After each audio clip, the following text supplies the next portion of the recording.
GPSTR ಪ್ರಶ್ನೆ ಪತ್ರಿಕೆ ಯಾವ ರೀತಿ ಇರುತ್ತೆ ಅಂತ ನಾನು ಅಂದ್ಬಿಟ್ಟು ವಿಡಿಯೋ ಮಾಡಿದ್ದೀನಿ. ನೀವು ನೋಡ್ಬೋದು ಯಾವ ರೀತಿ ವಿಷಯಗಳನ್ನು ಡಿವೈಡ್ ಮಾಡಿದ್ದಾರೆ ಅಂತ. ಒಟ್ಟು 3 ಪತ್ರಿಕೆಗಳು ಬರುತ್ತೆ. ಸಾಮಾನ್ಯ ಜ್ಞಾನ ವಿಷಯ ಪತ್ರಿಕೆ ಹಾಗೂ ಸಾಮಾನ್ಯ ಕನ್ನಡ ಪತ್ರಿಕೆ. ಸಾಮಾನ್ಯ ಜ್ಞಾನ ಒಟ್ಟು 150 ಪ್ರಶ್ನೆಗಳು 150 ಅಂಕಗಳಿಗಿರುತ್ತೆ.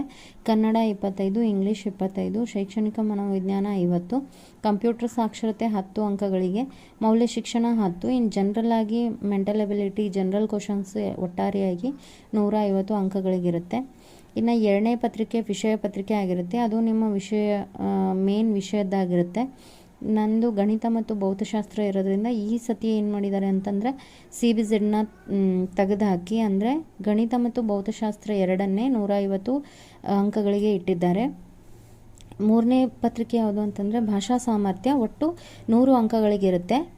ಕನ್ನಡ ವ್ಯಾಕರಣವನ್ನು ಕೇಳಿರ್ತಾರೆ. ಅದರೊಳಗಡೆ ಎಲ್ಲ ರೀತಿಯ ಪ್ರಶ್ನೆಗಳು ಇರುತ್ತೆ.